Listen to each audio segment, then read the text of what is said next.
That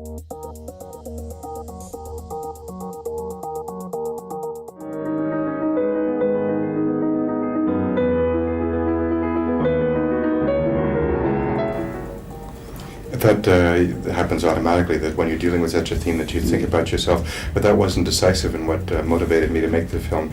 That was rather the situation of seeing someone you love so much suffer and having to look on helplessly. We're responsible for these people. I'm responsible. We're a little bit underdog and a little bit the little engine that could, but and taking me out of it maybe helps give us purpose, because it's about that movie, just Picture, and but it's okay. I'm really lucky. I'm in a great place. And it all goes quiet behind my eyes. I see everything that made me. The original idea is that we had some parts that we were going to cast professionally, and those parts got won by non-professionals, fair and square. Help me find the Brittle brothers, and I'll take you to rescue your wife. Let's get to it. The fact that I have my own horse, and I spun guns as a kid, and watched Bonanza as a kid, and watched Hee Haw as a kid, so all of these country things came into play. So when he was talking about scenes, he didn't have to worry about if I can get on the horse and ride, and have to worry about if I could spin the guns, and he just, we were ready to shoot. I dreamed a dream in time gone by, when hope was high, life worth living. To me, he's probably one of the great literary characters of all time, and one of the great men ever put down in fiction and in musical theatre. It doesn't matter.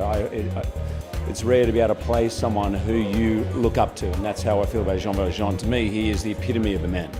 We are stepped out upon the world stage now, with the fate of human dignity in our hands. Blood's been spilt to afford us this moment. Now! Now! Now! Yeah, fear was something that I certainly was aware of, and the last thing I wanted to do was to go down in flames, having desecrated the memory of the greatest president in the history of this country. But you have to have a strategy. I hate my illness, and I want to control it. What meds are you on? I used to be on lithium and Seroquel. I was on Xanax. You ever take Klonopin? Klonopin, yeah. I guess what? And I guess that's in some way why the movie has been resonant, in that people are actually seeing a portrayal of themselves on screen, and they're more willing to now talk about it. This is Joseph Bradley, our station chief.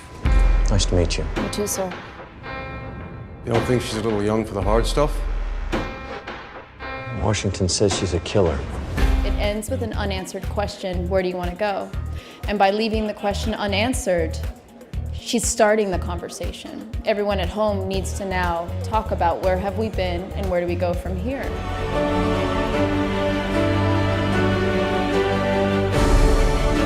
When you finally watch it, you realize what Hank was thinking, and you just go, how did that man imagine things like this? It's almost impossible to imagine like that, and that's when you realize he's a genius.